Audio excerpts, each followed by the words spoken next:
Тийм энэ тэгээд одоо бид дөрвөн гурван талаас гэсэн одоо 3 дугаар нь бол юу болж байгааг бол яг бас танаа сайн хэлсэн шиг энэ ном бол энэ 3 ном бол ер нь одоо өөр Монголын тэр 10 жилийн одоо 60-аад 70-аад оны энэ асуудал биш. Энэ нийлээд хүндсэн биш. Энэс гаднаас одоо ер нь өөр Монголын ойр орчин үеийн түүхийн одоо хүнд чухал зарим асуудлуудад бол их зөв хариулт юм уу одоо дүн шинжилгээ хийсэн нь дотор харагдаж байна. Жишээлбэл одоо юу бол энэ дотор бол энэ цогтгой бол өөр Монголыг бол шууд тодорхойгоор өөр Монгол бол колони нь болсон.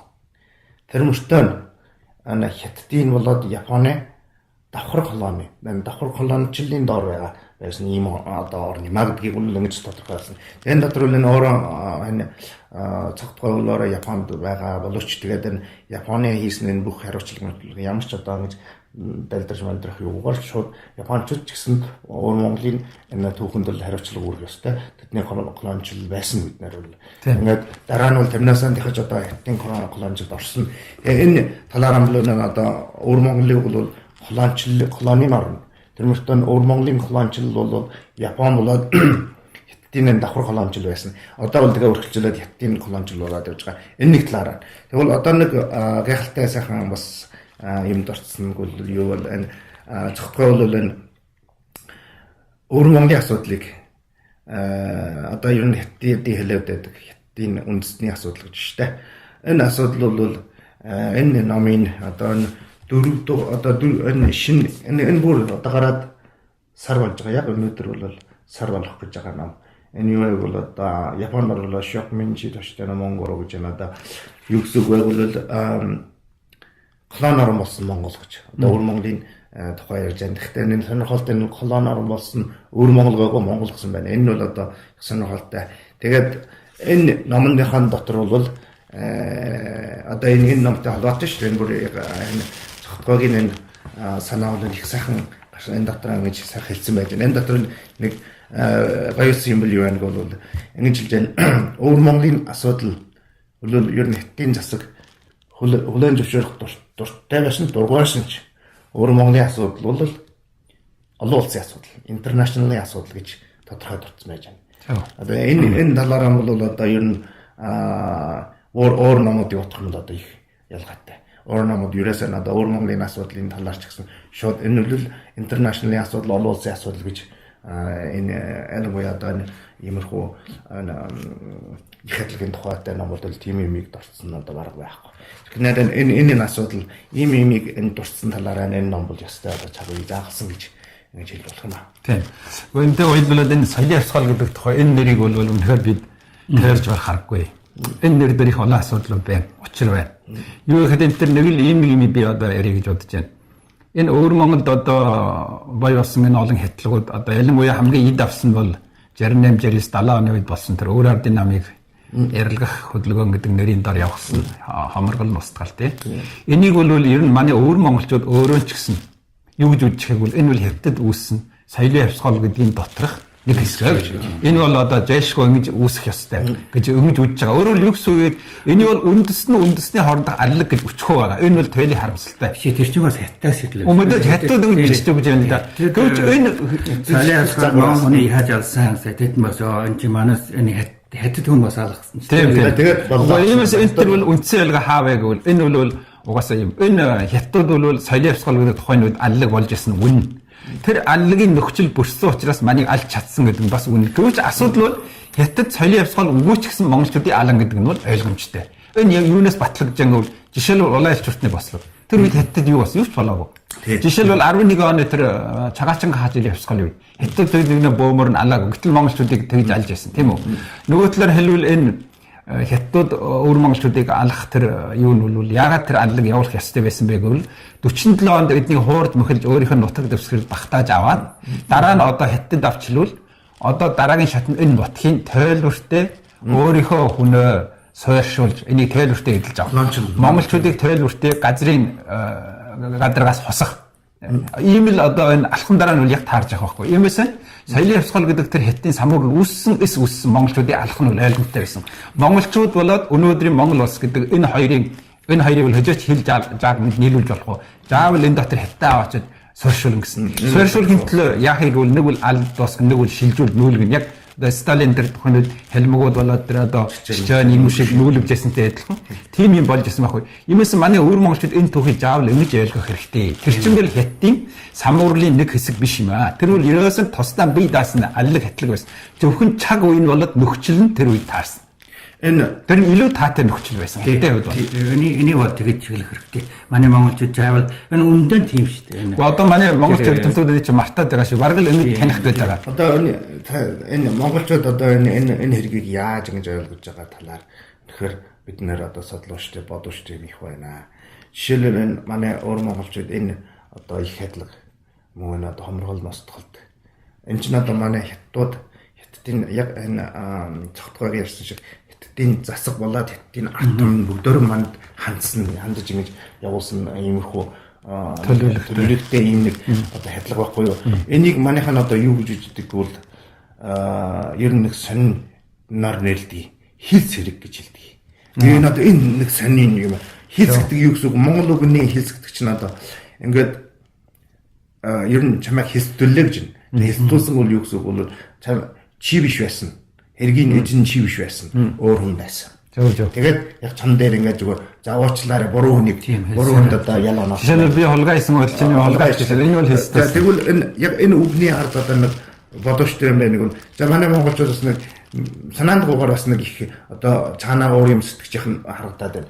За тэгвэл ер нь хятадын засгийн тэр үед хятадын ард түмний хүн алах юм ер нь энэ нь бол залшгүй болсон гэдгийг манай монголч өлөөн зөвшөөрсөн шиг байна. Манай алс буруу хүний алснаас биш өөр нэг алах ёстой хүмүүс байсан шиг л байна. Тэгээд бид хэлсэн. Та тэднээ л алцах гэж гэж. Одоо ерөөсөө хүний алах ёсгүй шүү дээ. Яг хүний хүмүүнлэг нь юунаа болохоор. Тэгэхээр манай өөр монголчуудын хэлс хэрэг гэдэг нь одоо инээн байх хэрэгтэй. Энэ чинь хэлс биш. Өөр чинь жаруулаад ирж байна. Өөрөө чинь алах гэж ирж байгаа чинь бид нэр ингээд хэлсэн байна. Энэ бол бас манай түүхийг зөв таних, зөв тайлбарлах, зөв бичиж үлдэх асуудлын томоохон нэг сэдв байна шүү. Энэ дээр энэ нэг гайхалтай байна. Энэ Японы жохол, Японы жохолч Kotake Tauro гэж алдартай жохолч байна. Энэ хүн бол уг нь бол одоо энэ исламын шашин араб судлалын хүн л да. Гэхдээ сүүлийн үед өөр Монголын асуудалд одоо их халамтай идэвхтэй орж байгаа. Тэгээ энэ хүн одоо энэ манай хийж байгаа миний нутаг гэсэн энэ Япон Монгол хэлээр хийж байгаа сэтгүүл дээр энэ ор мөргөө хэтлэг ном тухайд шүгэмжсэн байгаа. Энэ шүгэмдээ юу гэж хэлсэг бол энэ хүн ингэж хэлсэн байгаа. Өөр монголчуудын тухайн үеийн тэр алгасан, тэр хэтгсэн бил би одоо түүх ханшаад ерөөс өөр ямар шалтгаангүй, ямар алгасан шалтгаан нэг л юм байна. Байвал юу байвал Монгол хүмүүс учраас тэд алгасан. Энэ хүн энийг юутай адилтгахыг бол тухайн үед еврейгүүд Хитлерд юу гэж хэтгсэн байг бол еврей хүн байсан учраас л хэтгсэн. Өөр тэдэнд ямар ч шалтгаангүй, ямар ч өрөөгөө ял хийгээгүй, ямар ч герман сүрдүүл болоогүй, ямар ч давталгаа хийсэн үү, ямар ч одоо тэр төрийн эргэлт гаргасан уу, чирэг байгуулсан ямар ч юм уу. Тэгэхээр энэ бол хэлж байгаа. Энэ Kotake бол хэлсэн байгаа. Энэ гайхалтай адил. Би тухайн үед одоо энэ юунд еврей улсад одоо тухайн үед энэ Израильд энэ одоо еврейчүүдийн их одоо хятгсан тийм хүүхдийн ордон гэж байдаг гинэ. Туршлагын тэ.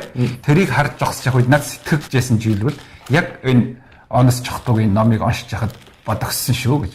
Тэгээд одоо энэ басан би нэг гайхалтай марч. Энэ гадаад хүний нүдэнд энэ профессор жохолчийн нүдэнд яаж харагдж байгааг бол энэ түүхийг уншихад энэ Kotake өөрөө бичсэн байгаа. Би ерөөсөн цаашаа уншиж чадахгүй. Харин бид бол өөрөө энэ түүхийг өнгөрүүлсэн нэг талаас хоёр бид бол өөрөө мартамтгай ард түмэн учраас өнөөдөр магадгүй бид энэ түүхийг уншихад Япон хүн шиг манд тийм сэтгэл санаа жовлонтой, тийм хөлөнгөтэй одоо тийм сэтгэшгүй яаж ийм болсон бэ гэж бодохгүй байх магадгүй тийм. Энэ бол бас нэг талаас нь манай монгол хүний нэг соёл жинэс сэтгчийн асуудал байх. Нөгөө талаар хүн гэдэг бас ийм хэрэггүй. Амархан мартдаг монголчууд энийг зөвөр таних хэрэгтэй. Энэ тавтах юм. Нэг болох хүн нөгөө болох хүн Нүүбийн тэр юун дээр байж таа. Нэг бол энэ өөрөө салын асгаарын ядлаар хэлсэн шүү дээ. Тэр хятад хүн. Монгол хүний алсан байж. Тэр дээр борхоо энэ чинь манай Монголын гажиг таны гажиг нутагт ирчихвэл таны алсан байж. Энэ хятадтай алсан тий бас. Адилгүй. Энэ юуны одоо жишээлбэл ингээд хядлага бол одоо хойс төмтөр юм устгаж байна. Энэс гадна ер нь энэ асуудлыг одоо болтол хэлүүлэх үү?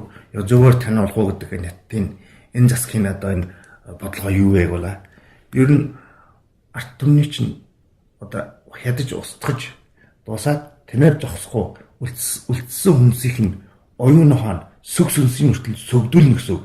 Энэ бол тодорхой. Ягаад гэвэл хэлж болох уу? Энийг бол хэлслэг гэж бодох хэрэгтэй. Бид бол зөвхөн та шууд очиж таны авсан биш гэж та ингэж ойлгох ёстой. Энэ бол зөвхөн бурууг нийлүүлсэн шүү. Бидний алах бол хүн алах ер нь энэ та бол одоо алах ёстой байдаг. Энийг ер нь таны одоо жаахан энэ дүрээд нэг жаахан илүү юус юм уу гэсэн ийм хөргөөс биш ер нь алах ёстой гэдгийг хөлөөн зөвшөөрөх. Яг иймэрхүү юу яаж байгаа. Тэгнээр энэ ном дотор энэ бас цогцлогоо хэлж штэ. Одоо болтол хятадын засаг монголчуудад хандаж жинхэнэ үн санаанаас энэ асуудалд одоо хүлжил өчх юм уу? Уучлал за энэ үнэхээр буруудсан гэсэн юм хийгээгүй. Тийм.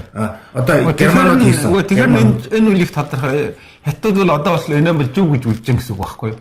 Тийм ч энэ тодорхой буруу гэж хүлээн зөвшөөрөх үү гэдэг чинь бол зүг үсэл үү? Зөв гэдгийг тэгээд энэ хүлээн зөвшөөр буруу гэж хүлээн зөвшөөрөх үү?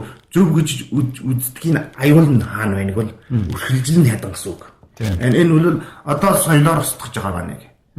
Энэ дотор ямар ч эднэр одоо татгалзах юм байхгүй. Яг л бүх хийж байгаа юм л зүтгэж байгаа. Хэрвээ энэ монголчуудыг тэрийг хатсан одоо энэ бол үнэхээр буруу гэдэг ингээд мэдэрч гэдэрвэл одоо дараачин юм ихтнэд нь одоо ямар ч юу хуулж юм уу эсвэл одоо ёс суртахууны ч гэсэн нэг үндслэл байхгүй бол тэгэхээр энэ бол энийг бол мэдрэхгүй ингээд яваад байна. Энэ чинь энэний хамгийн аюул нь бол бидний үргэлжлэн устгаж одоо ингэж соёлыг ч гэсэн устгаж хамт зүйл нь одоо бүх ер нь монгол хүмүүдгийг л хятадын юунаас арчиж хаях гэсэн энэ нь бол тодорхой харагдаж байна. Тийм энэ ном бол ярив нэг тэгээд нөгөө нэг бас нэг дэвэж гарсан жилгүй би энэ их үжид их бахарч яасан. Нэг юу гэвэл ийм байж гэн. Энэ бол Монголын шилдэг сквотнуудыг бүр сурвалжилсан байж. Энэ Монголын тусгаар тогтнолын хөтөлбөрийн улсад өөрийн буюураа оролцож ясан ийм хүний сумж. Жишээлбэл одоо төвшингүй тийм үү. Тэгээд төвшин төмөр баган гэн ийм тэр мөтийн улсуудыг сурвалжилсан байж. Тэгээд энэ дотор нэг гэлтэй зүйл бол ийм нэг юм байж. Тэр сурвалжилтанд өөрөө бас юу хийж байгааг бол энэ төвшин болоод төмөр баган хоёр ямар нэг соёлын хавсгалын тухай тэгээд хятадын эл жилийн төрийн бодлогын тухай дотор нь юу бодож байгаа гэдгийг хөлөөлж чадсан байж. Тийм. Тэгээд энэ төвшин хэд удаа тэрэнд давтаж хэлж өглөө гэж. Яхун болоод монгол хөлөөр хоёр хөлөөр давтаж хэлж чи сонсож. Энэ тэр хуралд тусгаар тогтнолын хуралд орсон хүн бол бийг ачхаараагүй одоо үлдчихэж байгаа тийм. Чи сайхан сонсоорой гэж. Энэ бүр яхун урсам сайн яхун хөлөөр тэгээд монгол хөлөөр бүр давтаж хэлсэн.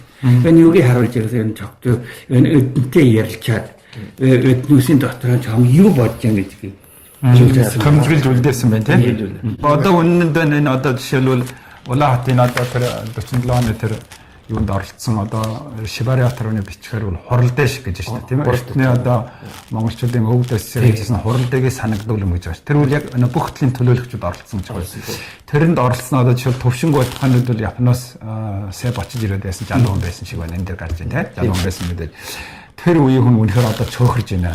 Mesela манай одоо энэ залуучууд бичгийн өмсөд, энэ бичдэг өмсөд зүгээр хотлоо үнийн бичгээр тэр өмсөнийг сайхан сорволжлоод өнөөдөр нийтлэх боломж өгөөч гэсэн бичээд үлдээгээрээ гэж би бол энэ зөвлөж байна.